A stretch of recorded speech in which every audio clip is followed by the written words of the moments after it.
This is just between me and him. I need something different. I've been very happy with you, but I just need something different than what you give me." Olivia laughed. "Yeah, like that's going to happen. Get real, Mom." "Olivia, this doesn't have anything to do with you," Cindy said. "This is between your father and me. So when will you be moving out?" I asked Cindy.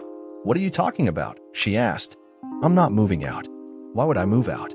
"Well, you need a new place to live," I told her. "After the divorce, we'll have to sell this house. Olivia and I need to find another place." "What divorce?" she said. "We aren't getting a divorce." "I don't want a divorce." "Well, I don't give a flying shit what you want," I told her. "The total lack of respect you just showed me and your daughter just got you one. What in the hell have I ever said or done over the last 27 years that would make you think I would accept this?" "No, we're getting a divorce, Cindy. I predict it's going to be a long, nasty one. Then you're going to have a long, nasty, lonely life after the divorce, too. Why are you being like this? Why can't you just accept that I have needs that aren't being met?" she complained. "It doesn't have to affect us at all. We're not getting a divorce. I love you, and I want to be with you for the rest of our lives." "Well, too bad you don't always get what you want," I said. "I want to have a wife that isn't sleeping with that creep Pierce." Did I get what I wanted? Did anyone ask me if I wanted to get sloppy seconds from that douchebag? I don't remember that conversation. "Eric, I want to be a 304. You don't mind, do you?" "When did we have that conversation?" "Did you hear that conversation, Livy?" "No, I didn't hear it," she said. "Did you really tell Dad you wanted to be a 304, Mom?" "This is ridiculous." Cindy stood up. "I can see neither one of you is an adult. When you grow up, we can talk. If you're just going to insult me, we can just not speak." "Good. I don't like to listen to 304s anyway," Olivia said. "When are you leaving anyway, Mom?" "I've always wanted to have Daddy all to myself. He's adorable." "I'm not going anywhere," Cindy screamed. "Stop saying that." "Oh, you're going somewhere," I told her. "Hell, I hope. Maybe they have a cheater's wing. I predict you'll be gone in a week. You have this idea that you're a virtuous, nice person and you're being so reasonable and so loving, but you're not. Now that we all know what you are, you won't be able to stand being around us. You're just a pretty rotten person, Cindy. You have no concept of right and wrong. Now we all know it. I'll be telling all our friends, our family, the people you work with, everyone. I'm going to enjoy this. Just how long do you think you can put up with that?" "You're not going to tell anyone," she said. "It would be too embarrassing for you. You just need time to get used to the idea that you're going to be very happy. You won't be affected at all, I promise. I love you, Eric, and I'm going to make sure you're happy." Olivia burst out laughing. "You really are a stupid witch, aren't you, Mom? You don't have a clue how evil you are. You haven't done anything but shit all over our family, your husband, and your marriage. No, you're not going to make him anything but miserable. His happiness is now my project." I couldn't help giving her a thankful squeeze. I had to let out a little spleen. "Cindy, do you remember George Cooper?" Her face went pale. "This is George Cooper, but permanent. Good luck with the rest of your life. You might even hook up with him again. You don't seem too picky about the people you sleep with." "You a-hole," she said. "How can you bring that up? This isn't like that at all, and you're the only man I've ever slept with." "I haven't slept with Elliot." Olivia and I looked at each other. I was kind of shocked. The question was, did I believe her? Then there was another question. Did it matter? I decided it didn't. "Well, what's holding you back?" I asked her.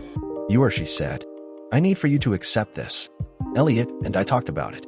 If you really love me, you'll be happy for me that I've found this emotional outlet. He doesn't mind that I love you and that I'll never leave you. This is just about me meeting my emotional needs." Olivia was hysterical. "Oh, my God," she gasped. She couldn't stop laughing. "Mom, I never knew you were so stupid. Where did you come up with that bullshit? Did that evil creeper, Elliot, fill your head with that nonsense? You're too stupid to live. God, I hope I didn't get any genes from you." Cindy went red in the face, and I thought she was going to explode with rage. "Olivia, you can go to your room," she said. "I won't have you disrespecting me like that." "Are you nuts, witch?" Olivia asked. "I'm 25 years old. I'm a grown woman. You can't send me to my room. I make the house payment here every 3 months just like you do. I have my own wing. Why don't you go to your room?" "Oh, wait, that's Dad's room. Maybe we'll let you stay in one of the guest bedrooms until the divorce." "Maybe, since you haven't screwed him yet. It's not too late for you to save your skanky bum. Maybe if you beg and crawl long enough, Daddy will forgive you. He's a really nice guy." "I'm not so nice." I hate a cheater, and you're one. I hope the creeper was worth it. Do you know he's hit on all the females at the hospital, your daughter included? That's just a lie. Cindy shouted. He loves me. You're just making that up to hurt me. Why are you guys being such a-holes about this? Don't you want me to be fulfilled and happy? I needed to get a handle on this before it escalated out of control. Cindy, you're digging your own grave every time you open your mouth, I told her. You should stop talking. I accept that you need to be fulfilled and happy. There's the door. Chase your dreams. You need to give up this idea that you can have your cake and eat it too. You broke the deal, Cindy. If being with me was part of your fulfillment, you just tossed that away. Maybe you can be fulfilled with Pierce. I don't know, though. He looks like he would have trouble filling anything. He's an anemic little turd. He's getting ready to be unemployed. Maybe he'll have a pot to piss in after his divorce, but I doubt it. I think his wife is smart enough to have a prenuptial agreement. I'm sure her father is.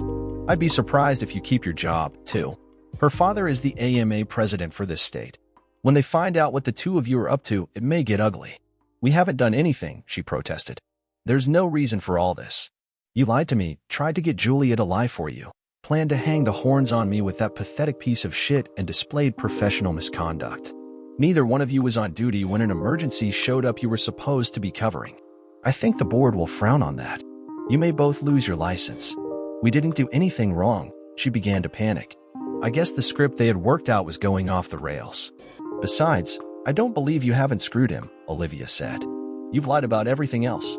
I haven't had sex with him. I'm not lying, she said. Why should we believe anything you say? I asked her. You were at least planning to. That's just as bad. Do you see the problem here? We don't believe you. That's what happens when you start lying. No one believes anything you say. Worse, you tried to get Julia to lie for you. I heard you planning that lie, Cindy. I think you should go and see if Pierce has any more good ideas. I'm not going anywhere, she said. You'd probably change the locks while I was gone. Olivia and I looked at each other and nearly choked laughing. Cindy had no idea what we were laughing about, but she didn't like it one bit.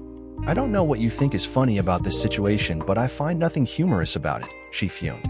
No, it's an inside joke, I said. The situation isn't funny, it's pathetic. You're pathetic, Cindy. Now, screw off. Olivia and I were doing something.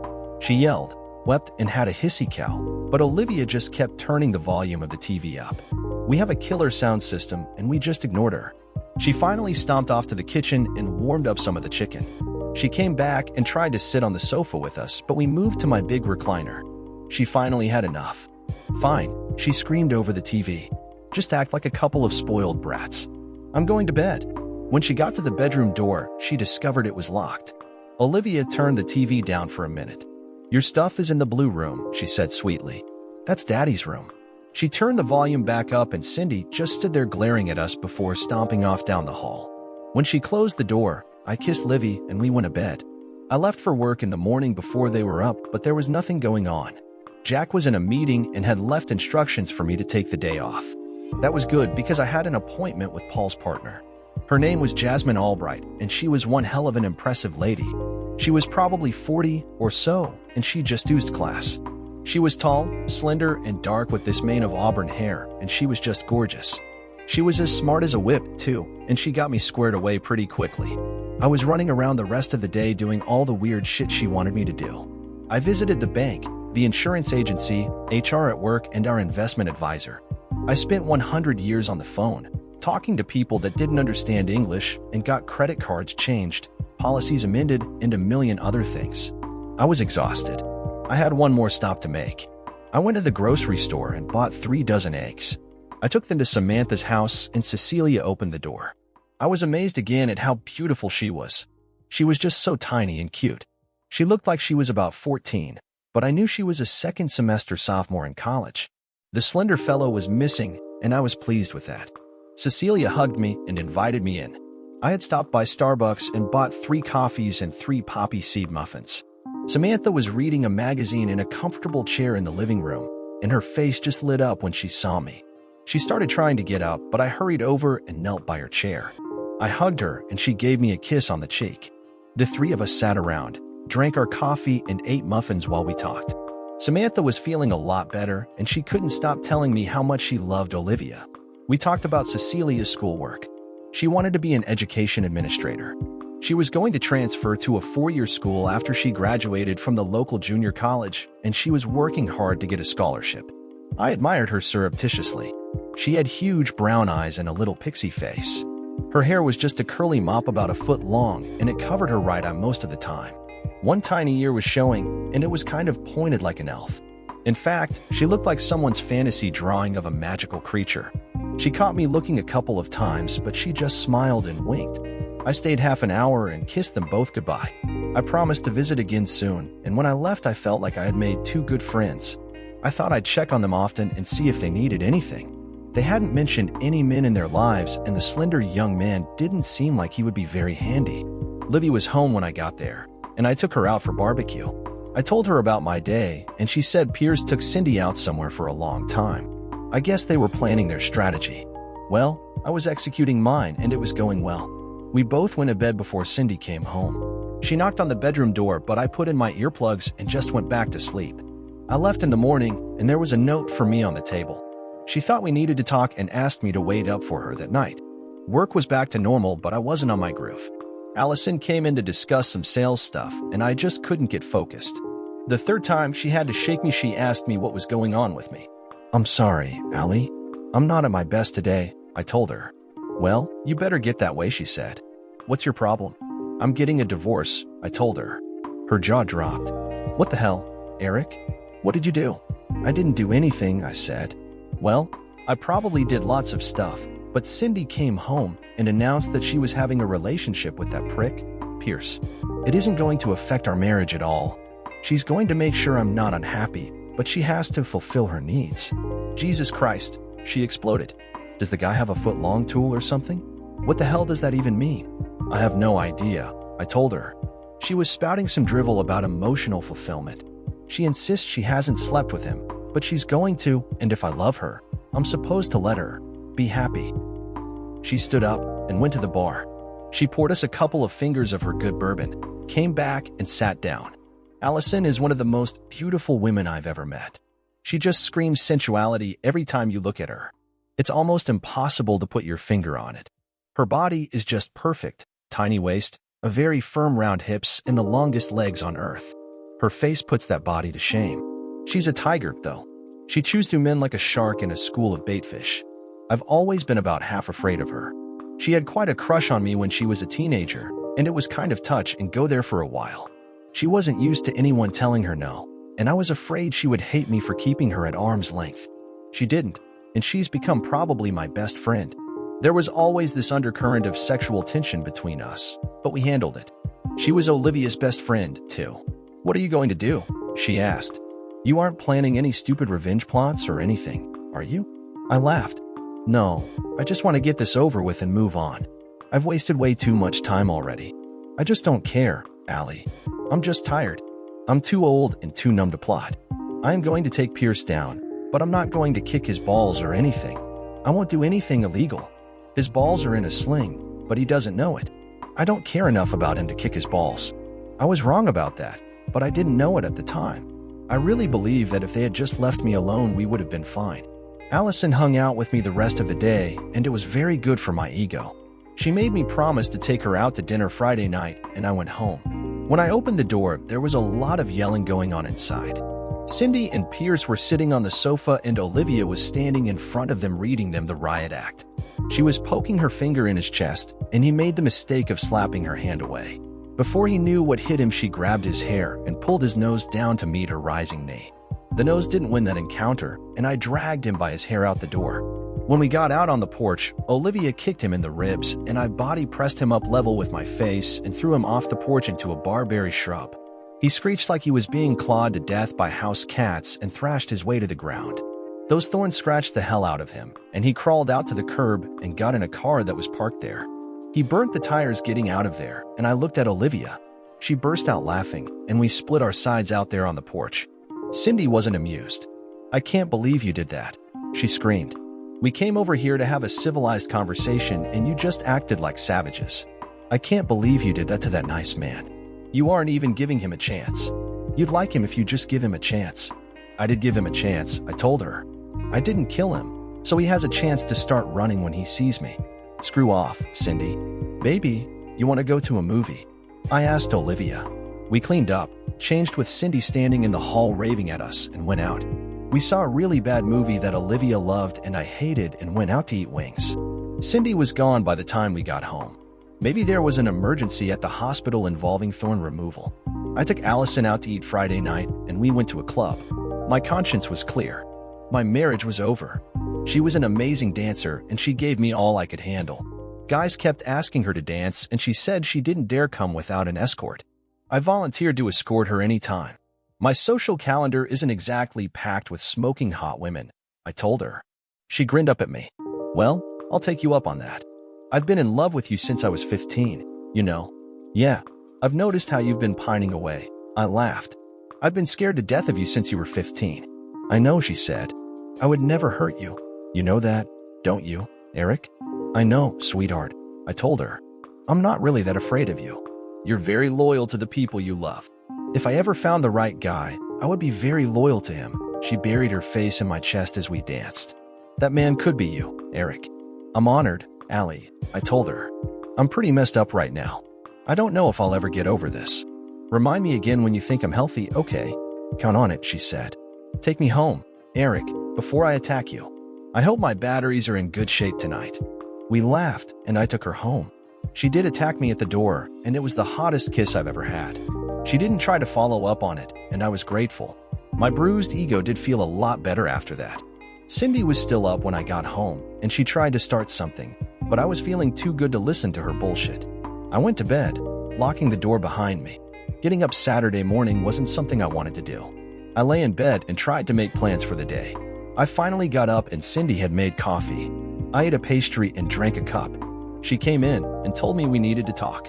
No, we don't need to talk, I told her. Every word you say just pisses me off more. You need to stop talking. Where do you want to be served? My attorney tells me that the papers will be ready Monday. Do you want to be served at work or here? I'm going to tear those papers up, she said. Why can't you understand I don't want a divorce? Yes, you do want a divorce, I told her. Everything you've done since you started screwing around with Pierce was headed to this inevitable end. If you didn't want a divorce, you wouldn't have started this shit. Maybe I made a mistake, she said. I've been thinking a lot. I don't want to lose you, Eric. I didn't think you'd react this way. You knew damned well I'd react this way, I told her. What made you think any differently? Remember the last time you pulled something like this? We were just immature children then, she said. I thought you were more mature now. I am, I told her. You aren't. Mature people don't act like you. Hell, Olivia is more mature than you. Everyone is more mature than you. You act like you're in high school. This is hopeless. You're hopeless. Why don't you go hang out with Pierce? You seem to be two of a kind. I went out and started the lawnmower. She sat on the deck and glowered down at me while I mowed the backyard. When I opened the gate and mowed the front, she sat on the porch and watched. I got out the weed eater and trimmed everything up, and Olivia came out and went swimming. She sunned herself for a while and I went in and took a shower. I put on my trunks, picked up a couple of beers and went out to hang with her. We had some water fights and sat on the edge of the pool, drinking our beer and doing a little father-daughter bonding. She had a date that night, and I thought about what I could do to get me away from Cindy. I called Cecilia and asked her if I could bring dinner over for her and Samantha. She seemed excited at the idea, so I cooked most of the afternoon. I'm a pretty good cook and I went all out. Cindy asked me what I was cooking twice, and I just ignored her. I packed up the cooler and a basket and drove over to their house. Cecilia helped me and we warmed some stuff up and opened one of the bottles of wine I had brought. They were very impressed with my culinary skills. I had even baked a chocolate cake, and it was one of my best efforts. They seemed like old friends to me. I was very comfortable with them, and we talked about nothing and everything. Cecilia asked me if I wanted to go for a walk, and as much as I had eaten, that sounded like a good idea. We strolled along, and she quickly tucked her tiny little brown hand into my big one. It felt like I was walking with a little girl. She bounced and chattered like one too. She was utterly charming and totally cute. I put my arm around her and squeezed her. She slipped her arm around my waist and bumped my thigh with her hip while we walked. It made me very sad. I remembered all the walks with Cindy just like this. I think Cecilia must have sensed something wrong because she peeked up at me. Are you okay, Eric? She asked. It doesn't have anything to do with my present company, I told her. It's something else. I don't want to spoil the mood. I really like spending time with you and Samantha. I'm a pretty good listener, she volunteered. My wife told me last week she's having an affair with another man, I said. She says she hasn't slept with him yet. I don't believe her, but the idea that I'm supposed to be okay with it because it's something she needs is just mind-boggling to me. That's what she told me. It doesn't have anything to do with us. I just need to be emotionally fulfilled and happy. Oh, my God, Cecilia exclaimed. Eric, I'm so sorry, but she sounds like an idiot. How long have you been married? 27 years, I told her. I don't know if I've just been blind and stupid all this time or she's suddenly lost her mind. I needed to get away from her and I imposed on you. I'm sorry. Nonsense. You can impose on me anytime. I really like you, Eric. What are you going to do? The way things stand now, I'm going to divorce her. She can't see anything wrong with what she's doing, and I can't see being married to someone who doesn't see anything wrong with it. No, me either. I'm so sorry, Eric. I can't imagine how you must be feeling right now. It's not right now that bothers me, I admitted. I'm with you, and you make me forget about my problems for a while. Getting to hang out with you and Samantha makes me feel like there's a normal place in the world I can just look at and feel as if I belong. I know I've got friends and people that care about me. Thanks, Cecilia. She looked up at me and swung around, wrapping her arms around and hugging me, pressing her tiny body against me and burying her face in my chest. I'm here anytime you need me. I'll never forget what you did for Grandma. She asks me every day if I've seen a hospital bill. You didn't need to pay for her, but you did. You'll always be special to us. Eric, I know you're all mixed up right now. Just let me know when you get it straightened out, okay? I'll have something to tell you then. We walked and talked for 2 hours, sitting on benches sometimes with her snuggled up against me or her tiny little hand tucked into mine. I found out that her mother was a drug addict and she sold her body to get drugs. She died from hepatitis 5 years earlier, and Cecilia had been living with Samantha since her mother's death. The slender young man I had met was her cousin. Her mother's brother had pursued a similar path except he had died from a gunshot wound. Her cousin's name was Ty. He had his own place, but they saw quite a bit of him. I loved talking to her. She was smart and funny, and she was someone I could get really close to. It wasn't going to happen for a while. I was too upset and too on edge to even consider becoming interested in any romantic way. We walked back and Samantha offered me another cup of coffee. I took it and we talked a while before I left for home. Olivia was home by then, and we sat together on the sofa while she told me all about her date. Cindy came and sat down. I guess she wanted to listen, but Olivia stopped talking and just stared at her. What? Cindy asked. I'm interested in my daughter's life. Well, don't get too interested. You aren't going to be in it very long. Don't you have somewhere to be?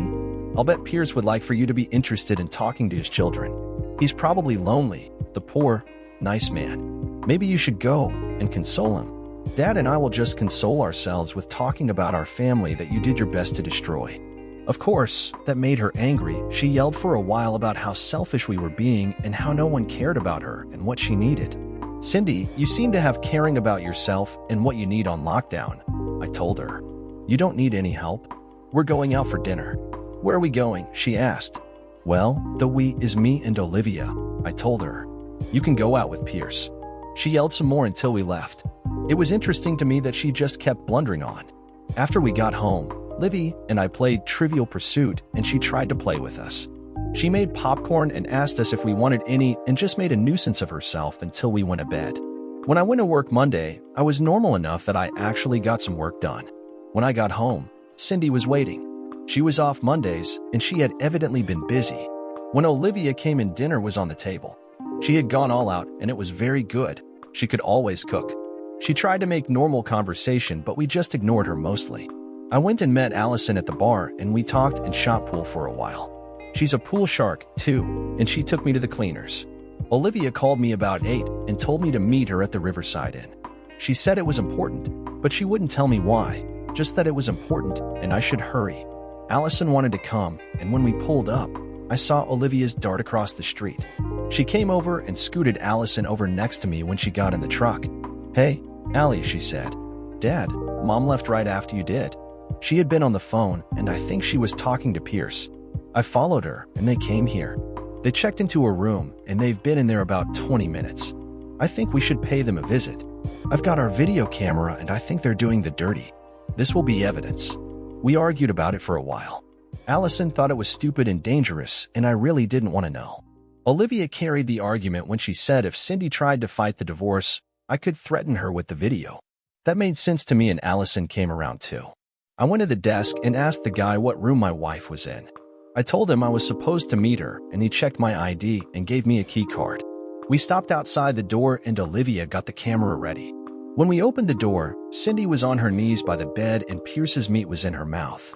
She jumped up and screamed while Olivia caught the action. "What the hell are you doing here?" she screamed. "This is a private room. We were just leaving," I told her. "Well, so much for I haven't had sex with him." "You made me do this," she yelled. "You forced me into this. If you hadn't been such an a-hole, this would all have been so loving and good. No, you had to be a hard bum." "Hi, Cindy," Allison said. "That's a tiny little pecker you were working on there. You'd get more smoking a cigar." "Well, there's no accounting for tastes. Some women go for the pathetic prick type." She took my arm. "I kind of like tall, dark, and handsome. Get your hands off my husband," Cindy screamed. We turned and left, and I closed the door. We walked back to the truck, and I was kind of in a daze. Allison drove the truck, and Olivia followed us to Freddy's. We got shakes, and they talked. They noticed that I was quiet, and they scooted over against me. "Eric, I know this is bad, but it's not the end of the world," Allison said. "You're going to be fine. You've got people that love you." "I love you. Olivia loves you. It's going to be okay. I know it looks bad, but I've got some news for you that is going to change things some. I'll tell you at work tomorrow. You have a meeting with Dad at 10. This is going to shake things up a bit, but it's just what you need right now. Take me back to my car." I walked out between two of the most beautiful girls on the planet, and it felt good. Not good like everything was right with the world, but still good. I took Allie back to the bar and went home. Olivia was waiting up, and we talked for a while. Cindy came in about an hour later. "I stopped for gas on the way home, and my credit cards wouldn't work," she said. "What have you done, Eric?" "Well, since we're getting divorced, we can't have joint cards anymore," I told her. "We also now have separate bank accounts. I have one, you have one, and there's a third one that Olivia is on, too, for household expenses. I put half our savings and half our investment accounts in your checking account. You'll have to get your own credit cards if you want them. The server said you tore up the papers. I suggest you get new ones and sign them. If you don't, I'm going to send your new steamy video to your parents. I don't know if they're into porn, but since you're the star, they might like it." "You a-hole," she shouted. "I should have known. How am I supposed to get new papers?" "That's your problem," I told her. "I got you the first set. I've made an appointment with a realtor. She's going to tell us how much the house is worth. You have two choices. You can buy me out, or I'll buy you out. I have to tell you, though, you can't make the payments in case you decide to buy me out." "I'm not doing anything," she said. "It's going to take a long time to get divorced. I don't see any reason to do anything until the divorce is final." "It's going to take about a month," Olivia told her. "No, it isn't," Cindy said. "I know it takes longer than that. We're going to file for a simplified divorce," I told her. "There are no children to have custody disputes about. I'm not paying you any alimony, and we're going to agree on the division of property. I'm giving you half of our assets. We could have our final hearing 20 days after the filing. You make 3 times as much as me. I think you should pay me alimony." "Well, I have a video that says I shouldn't," I pointed out. "There's also the fact that if you screw with me, you'll be unemployed, and I predict you'll lose your license to practice." She cursed and ranted until Olivia and I went and locked ourselves in our bedrooms. Somehow, she got the papers signed and we got the hearing scheduled. I drew up all the paperwork about our division of assets and she signed them.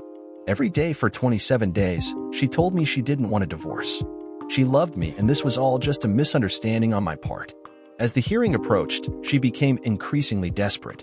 3 days before the hearing, she left me a note that she needed to speak with Olivia and me and asked us to please wait up for her to get home from work.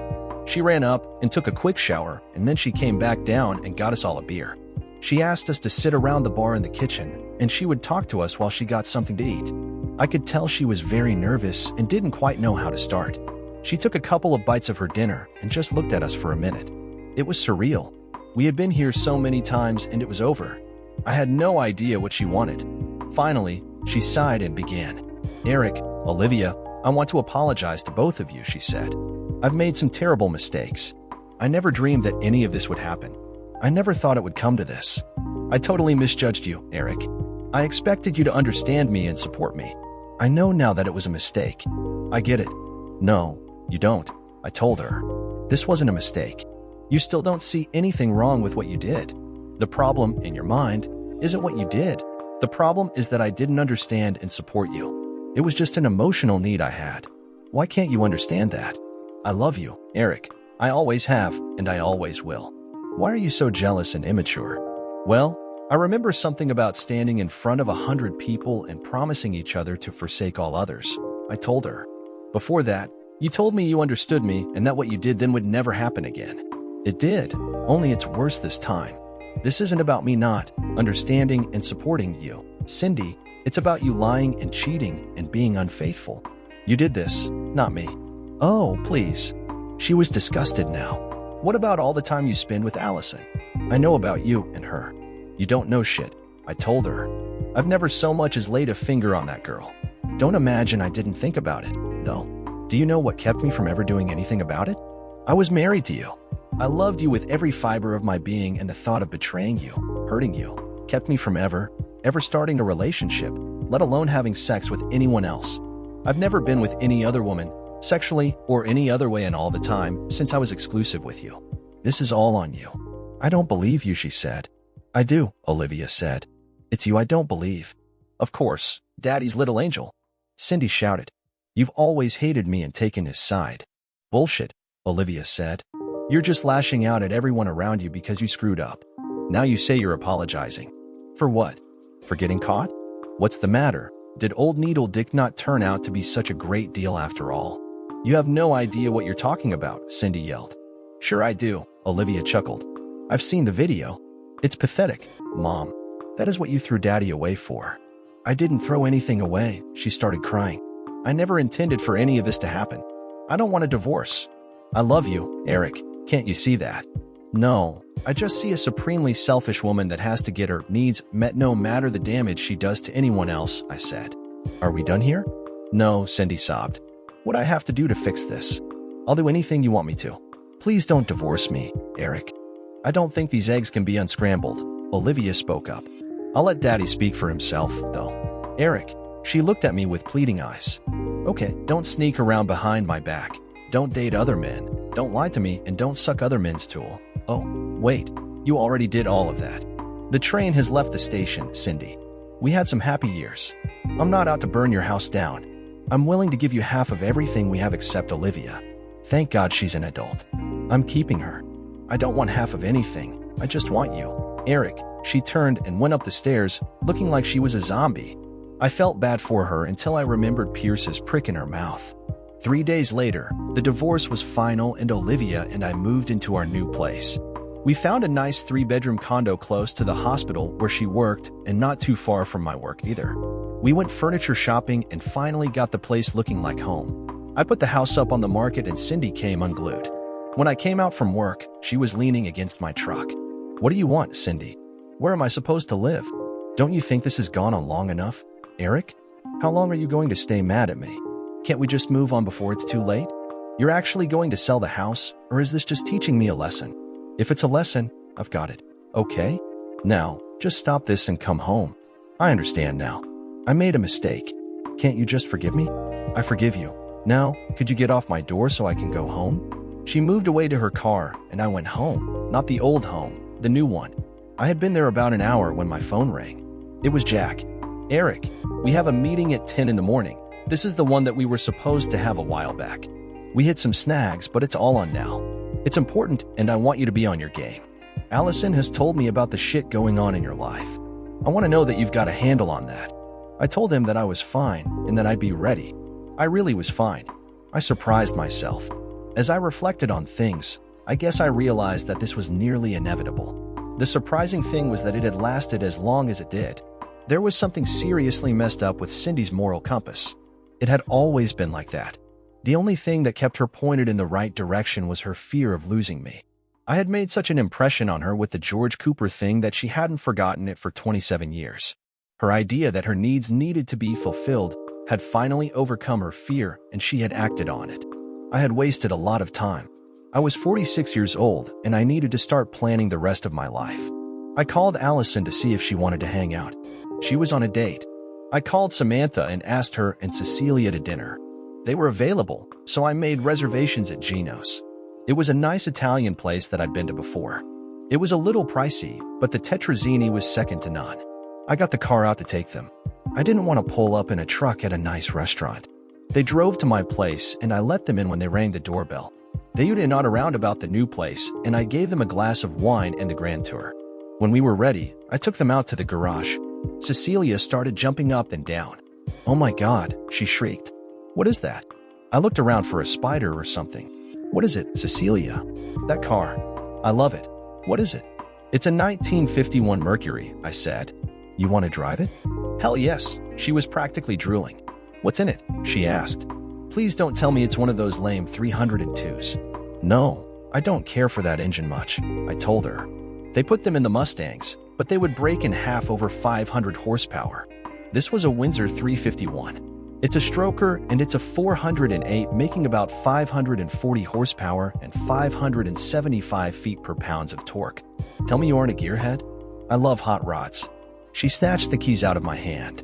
She took a minute to figure out that there were no door handles, but she hit the remote, and the doors popped open. We jumped in, and she fired it up. The rumble filled the garage, and she was like a kid in a candy store. Her eyes were flashing, and all that hair flew around, and she was adorable. She saw the nitrous switch and squealed. "I've got to try that." She could hardly wait.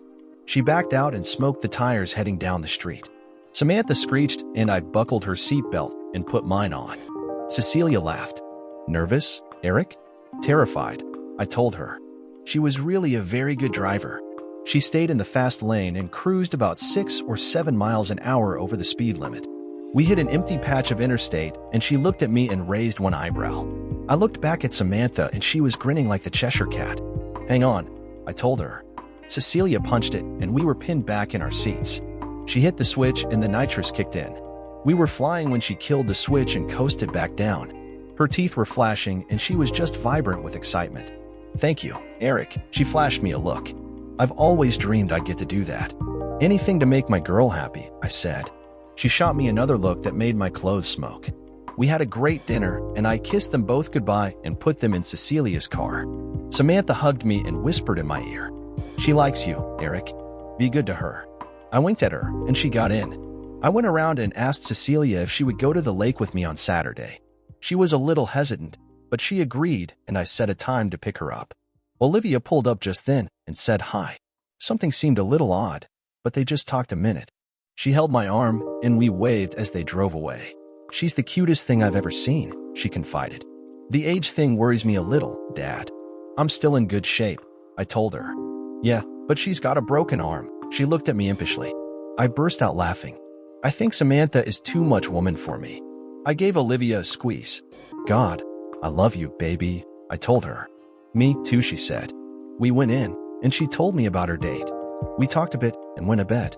I was totally unprepared for the meeting the next morning. I don't know how you get ready for something like that. When I got there, a Nordic-looking gentleman was sitting in the office. There were 3 men that looked like lawyer types inside. Our company attorney, Jack and Allison, all looking very serious. Jack introduced me, and the Nordic guy's name was some unpronounceable thing. "Eric, we're selling the business," Jack told me. "I'm ready to retire. Allison doesn't want the company, but she wants to work. The only way I would agree to sell, and the only condition they had for buying, is that you become president of the company and regional VP in the parent company. I've got the package laid out for you to take a look at. I think you're going to like it." He handed me a file. I didn't look at it. "What about Allie?" I asked. She smiled happily at me. "I move into your old job," she said. "I promote my assistant, and I get a big compensation package myself."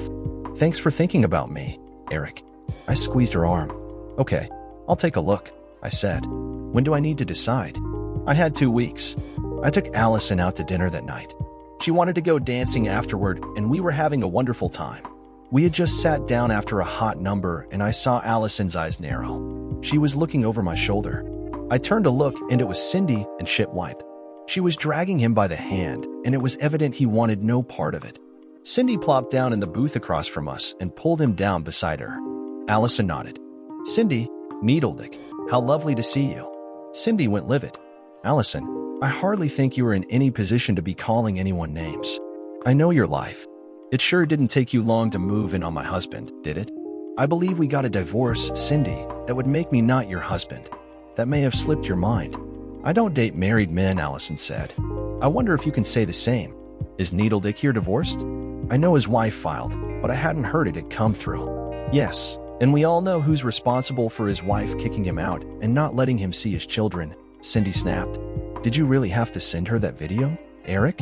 You destroyed a good man's marriage. I think you also had something to do with getting us both fired too. I hope you're happy with yourself. Well, I almost think I am, I told her.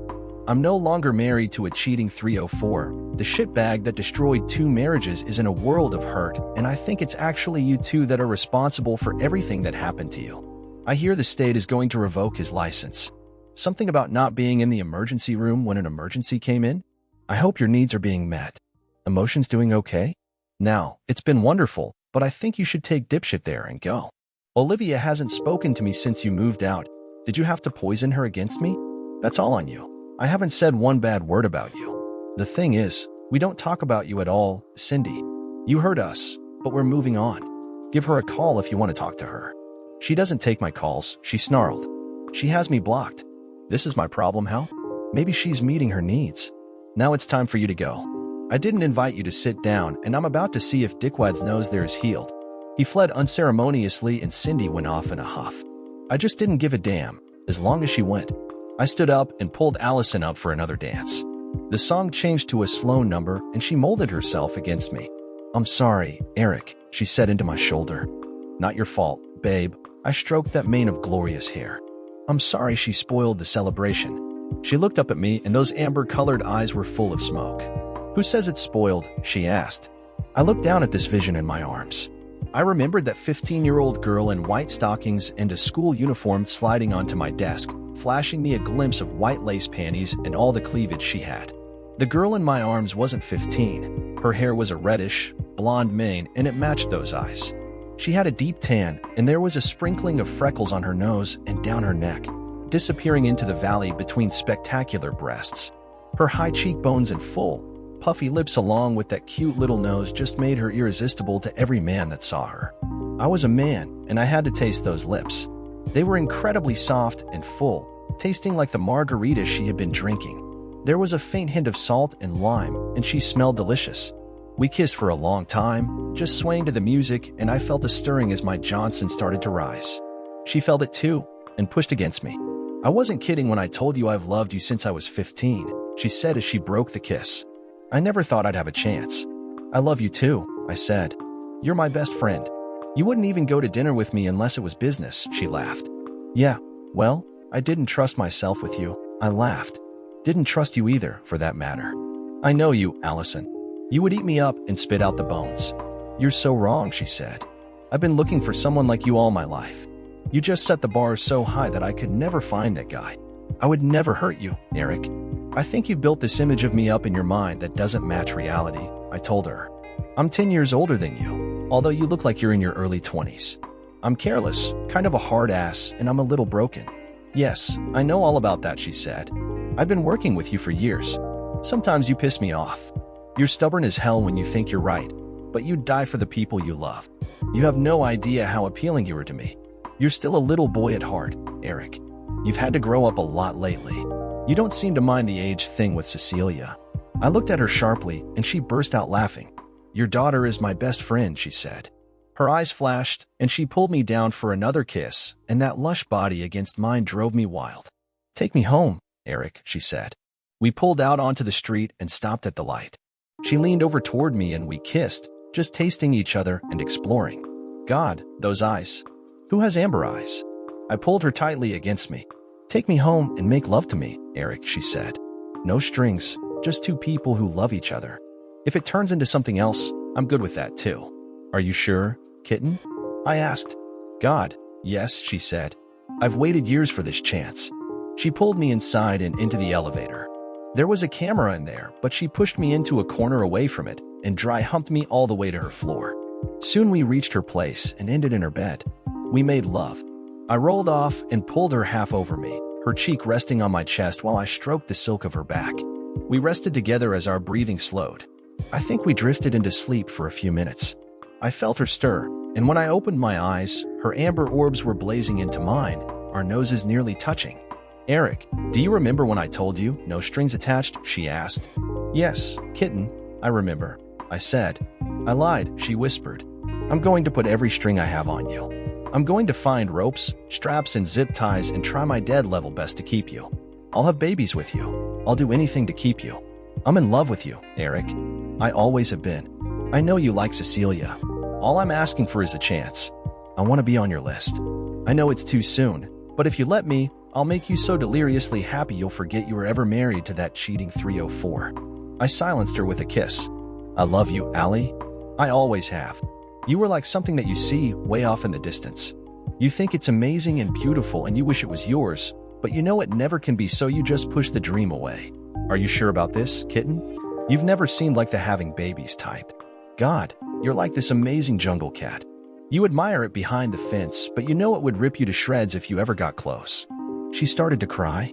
I was shocked. I'd never seen her cry in all the years I'd known her. I know that's the way I seem, she choked out. I had to be that way. The one man I ever wanted was the one I couldn't have. I could be anything for you. I could be that jungle cat, but you'll never see my claws. You'll just see love, trust, and loyalty. I'll be your jungle cat. I swear, Eric, if you give me a chance, you'll never regret it. I believe you, baby, I told her. I've never seen you hurt anyone you love. I do trust you. Let's go along and see what happens, okay? Will you go out with me, like on dates? I've forgotten how this is supposed to go. I never thought I'd need to know again. I know, she whispered. Don't worry. I'll take good care of you. I have an out-of-town meeting tomorrow afternoon, but I'm available, really available, as soon as I get back. We showered together and I dashed off home to change clothes. Olivia came in as I was dashing off and gave me a look. Daddy, I need to talk to you this evening, she said. Okay, baby, I gave her a peck on the cheek. I grabbed my bagel and hit the road. Work was pretty humdrum, and I left at 4:30. I was worn and looking forward to a quick nap. Olivia was just getting home when I came in, and she went off to change out of her scrubs. The doorbell rang, and when I opened it, Cecilia was standing there. She breezed in and gave me a hug and a peck on the cheek. Want something to drink? I asked her. She wanted a beer, and I got one, too. We sat on the sofa, and she cuddled up to me. Eric, I want to talk to you about something, she said. Oh, I thought to myself. Life is getting complicated. I looked down at her. There was no doubt that she was as cute as a month-old kitten. The thing was, she was younger than Olivia.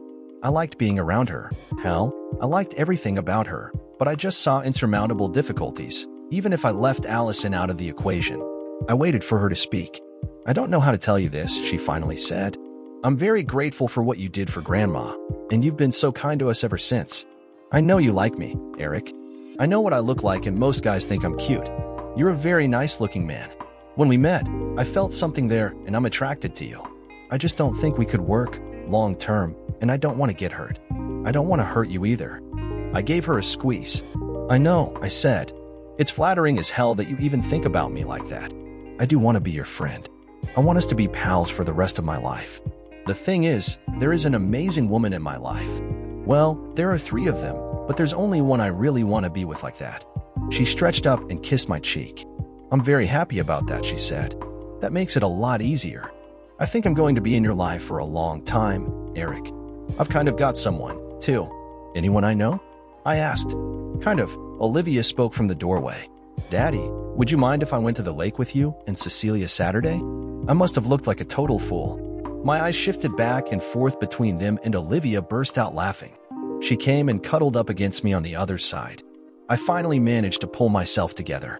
I didn't know you girls rolled like that, I croaked. They both thought that was hilarious. We both like men too, Cecilia said. It was just kind of love at first sight when we met at the hospital. Olivia called me and asked me out. We've had 2 dates, and I think I found the other half of my soul with her. She feels the same way about me. Do you hate it, Eric? I pulled them both into a big hug. Not at all, I assured them. 2 girls I love each other. What's to hate? I'm very happy for both of you. Now I get to have 2 gorgeous girls with me at the lake Saturday. I'm pretty sure there are going to be 3, Olivia said. I invited Allison. I'm ruled by domineering women, I lamented. Yes, isn't it wonderful, my daughter said. You're going to be very happy. Allison came home, and I spent Thursday and Friday nights with her. I was a walking zombie at work, but Olivia was right. I was very happy, ecstatic, as a matter of fact.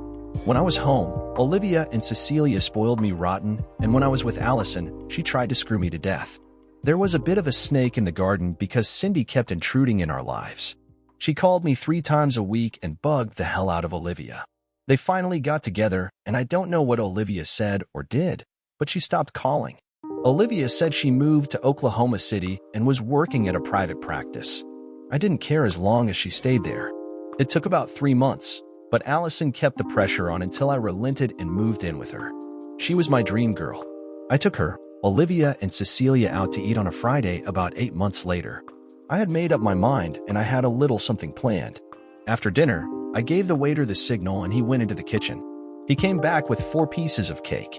He gave us all a piece, saving Allison's until last. It had a little figurine of a swan on top. It was holding a ribbon in its beak, and there was a ring tied to the ribbon. I find diamonds a bit insipid. There were 3 of them, surrounding a big square emerald. She put her hand over her mouth and looked at me. Those amber eyes were wet and glistening. "Allison, will you marry me?" I asked. "Oh my God, yes." She practically jumped into my lap. She gave me a kiss that nearly set my ears on fire. There were squeals and kisses all around, and they dragged me off to a club. I felt like the king of the world. 3 gorgeous women escorted me to a booth, and every eye in the place was on us. I knew the rest of my life was going to be the best part.